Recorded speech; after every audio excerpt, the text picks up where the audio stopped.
Olá, gente, tudo bem? Estamos aqui para mais uma aula de antropologia teológica e hoje a gente vai discutir um tema bem interessante. A gente vai estar trabalhando sobre uma das questões que a antropologia teológica trabalha, que é sobre o fenômeno do homem urbano e do homem pré-urbano. Então a gente vai ver essa diferença entre um e outro, o que significa e como que nós podemos ser mais efetivos na nossa ação evangelizadora, na nossa comunicação, na nossa interação com esse ser humano. Então, nós estamos usando o texto do teólogo Joel Portela Amado, do livro O Humano Integrado, e a gente vai discutir então um pouquinho sobre esse assunto. Nós vamos fragmentar essa aula em 4 momentos para ficar mais fácil da gente estar conversando, tá bom? Então, nesse primeiro momento, a gente quer destacar esse fenômeno que existe. Que ser humano é esse que nós temos o desafio de comunicar a salvação em Jesus, a fé cristã? Se nós não sabemos quem é esse ser humano, nós podemos correr o risco de estar falando uma linguagem que ele não se interessa, não compreende, não assimila. De outro modo, também, se nós simplesmente dissermos uma linguagem que agrada a esse homem, nós podemos cair no risco de esvaziar a mensagem do Evangelho para a satisfação pessoal desse ser humano que está diante de nós, que nós queremos compartilhar a nossa fé. Então, a partir desta medida que nós vamos trabalhar na aula de hoje, esse problema, esse desafio que a teologia enxerga diante do homem atual.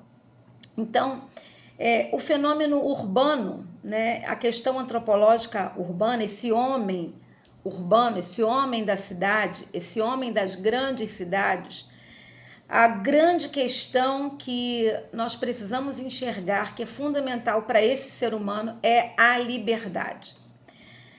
Quanto mais acontece o processo de urbanização, mais esse homem vai valorizar a liberdade.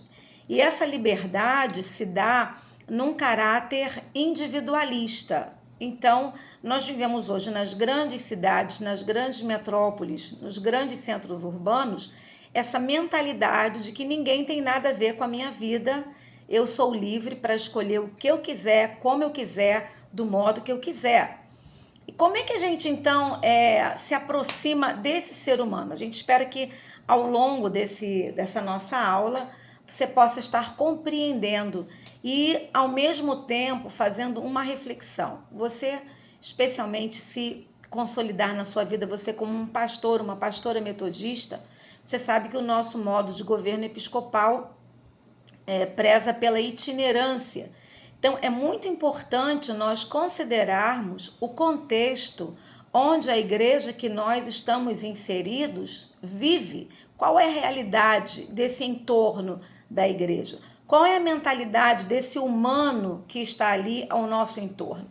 Talvez nós estejamos usando a estratégia errada, o modo errado, não porque esteja contrário à nossa fé, mas errado no sentido de ser o modo que aquele ser humano não vai compreender, não vai assimilar, não vai se interessar para ouvir a mensagem da cruz. Então, hoje a gente vai ver que essa problemática ela é real, né? Então, esse processo de urbanização deu a esse homem, a esse ser humano, essa mentalidade cada vez mais individualista.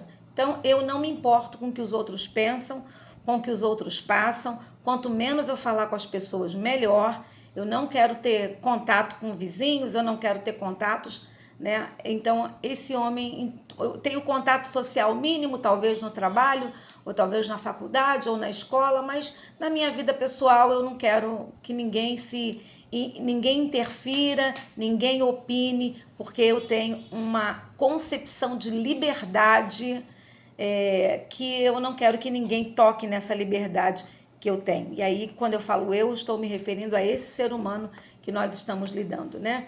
Então, o predomínio é do indivíduo nessa visão urbana, o predomínio é do eu individual e não do eu social ou do eu grupal. O indivíduo passa a ser mais importante do que o grupo. Então ele não quer muito saber. E olha que nós, brasileiros, ainda temos essa característica calorosa de interagir com o outro, né? Em alguns lugares isso ainda é mais radical, ainda é mais difícil. Então, quanto mais urbano for o ambiente, mais o indivíduo é escolhido a escolher, optar, assumir e, de certo modo, a sua conduta por conta e risco, o destino da sua existência. E como eu falei, a mentalidade é que ninguém tem nada a ver com isso, a vida é sua. Então, ao contrário, no universo, né, no mundo, no espaço geográfico pré-urbano, ou seja, que não são os grandes centros urbanos, as grandes metrópoles, é um ambiente onde o indivíduo ele é sim estimulado a estar com esses valores sociais, essas metas sociais, esses papéis sociais que o grupo lhe apresenta. Então preste atenção, a sua ação pastoral, a sua ação evangelizadora, a ação evangelizadora da sua comunidade de fé precisa levar em consideração qual é o ser humano que ela está lidando no seu entorno, né? Então, ambiente marcado pela urbanização é diferente, tanto historicamente como cotidianamente, dos ambientes que são, nós podemos dizer assim, mais interiores, né? Então, ele vai ter uma maneira diferente. Isso é muito fácil da gente compreender. Você vai nas cidades mais de interior, você vê o ritmo, né? Até o ritmo do relógio parece diferente, né? Então, a maneira das pessoas tratarem é diferente, a hospitalidade é diferente, né? O respeito pelos mais velhos, pelos costumes, é diferente do que nos centros urbanos que já abandonaram esse monte de valores por conta dessa visão mais de liberdade e de autonomia, entre aspas, tá? Tô colocando entre aspas, dessa liberdade individual. Então, isso tem seus prós e seus contras, tanto num quanto no outro. O nosso desafio é alcançar tanto um quanto o outro. É o humano como ele é. Né? Então, a gente já falou desse pré-urbano, que é o interior, estou chamando de interior, que o ser humano lá nesse lugar é bem diferente dos centros urbanos. E você? Você está em que área? Você já teve experiência tanto numa quanto na outra área? Você sente a diferença? E às vezes a gente quer usar a mesma maneira de proclamar o evangelho e até de ser igreja num ambiente e no outro. Você acha que daria certo? Sendo comportamentos e mentalidades tão distintas, você acha que teria a ver a igreja também repensar o seu modo de ser dependendo de onde ela esteja inserida? Você compreende que é necessário a igreja dialogar com esse ser humano no seu entorno, caso contrário, ela estará destinada, né, a morrer dentro de si mesmo com a sua membresia, ou a multiplicar-se só internamente? Então, a gente precisa expandir um pouco a nossa visão e a nossa disciplina antropologia teológica vai tentar nos ajudar nisso. Então, é óbvio que existe essa distinção dos contextos urbanos, industriais e desses contextos pós-industriais. Como é que é o contexto onde a sua comunidade está inserida? É numa comunidade urbana? É numa comunidade pré-urbana? É uma comunidade de área industrializada? É uma comunidade empobrecida? É uma comunidade agropecuária? Qual é a comunidade onde você está? Você consegue fazer essa leitura? Como é que é esse ser humano que está aí no seu entorno? Né? Existem distinções, com certeza. Nos ambientes urbanos, em qualquer um dos seus estágios, a predominância é o individualismo. Então, a antropologia tem esse dilema. O dilema que esse ser humano se sente livre, ninguém tem direito de interferir na vida dele, ninguém tem direito de dizer o que ele vai fazer, ninguém tem direito de dizer que ele está errado. Vocês já viram que agora as pessoas não querem mais ouvir que estão erradas, inclusive crianças, né? Muitas famílias, as crianças também já não aceitam mais a disciplina, a correção. Por quê? Por causa desse perfil, esse fenômeno, né? Desse ser humano urbano, onde o individual se sobrepõe às regras, aos valores, às normas que a sociedade já havia construído há muito tempo.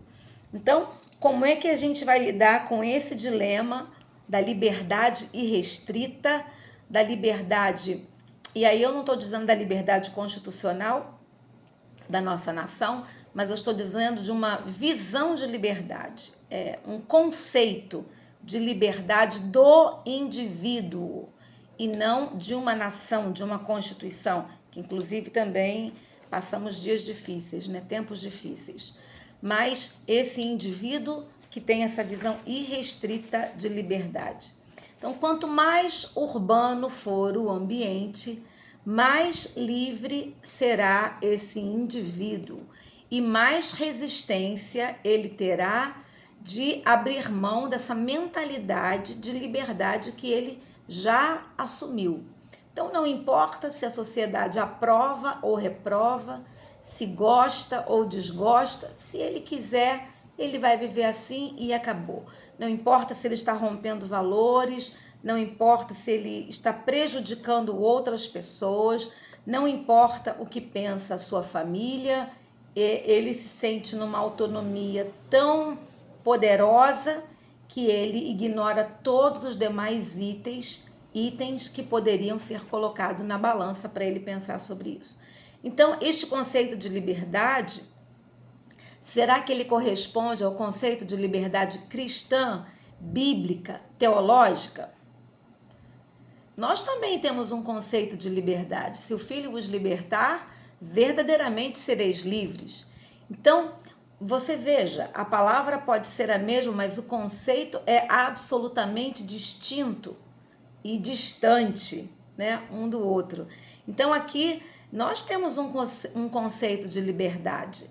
E essa reflexão precisa nos ajudar a dialogar com esse ser humano sobre o que nós também compreendemos, vivemos sobre a liberdade, sobre a libertação do pecado, a libertação da tristeza, do medo, a libertação da perdição eterna, né? E esse processo completo de libertação que Jesus vem nos trazer, vem nos anunciar, vem inaugurar com o seu reino, né? Então, essa autonomia, essa escolha do indivíduo, ela precisa ser confrontada ou anunciada por nós. Então, quando você detecta qual é a maneira desse ser humano que você vai trabalhar, como ele é, você pode se aperfeiçoar, se aprimorar para você alcançar esse ser humano mais profundamente e não ficar na superficialidade. Então, se essa autonomia é uma escolha individual, até que ponto nós podemos chegar a influenciar o grupo sobre as orientações pessoais do indivíduo? Então, é tentar tirar esse indivíduo que nós estamos falando aqui, esse indivíduo urbano, de dentro desse. Se ele tem uma liberdade irrestrita, é o individualismo, ele está deixando de experimentar uma dimensão incrível que Deus deu também ao ser humano, que é essa experiência do coletivo, da fé comunitária, da fé cristã, da comunhão, do partir do pão, do compartilhar, né? Como é gostoso a gente poder estar numa comunidade de fé, a gente se enxergar mutuamente, a gente orar mutuamente uns pelos outros, a gente compartilhar vitórias e preocupações, a gente avançar nas conquistas que a gente está buscando, né? A gente compreender que a nossa existência é mais do que o pão que a gente come todo dia, é transcendental também. Então, o desafio é fazer esse conceito que a igreja tem de liberdade, né, que é um conceito absurdamente amplo dentro dessa perspectiva de Jesus. Como que o leproso pode ser liberto? Como que a mulher do fluxo de sangue, como Nicodemos precisa nascer de novo, como o homem na cruz do Calvário ao lado de Jesus vai estar no paraíso? Que dimensão é essa de multiplicar os pães e peixes para uma multidão de pobres, né? Então é uma dimensão de valorização do pouco que você tem. São 5 pães e 2 peixes, mas quando você coloca isso nas mãos de Deus, o Senhor faz proezas, faz maravilhas. Então, essa dimensão da liberdade que o Evangelho vem nos trazer a partir de Cristo Jesus. Eu vou dar uma pausa aqui e já já a gente continua. Deus abençoe.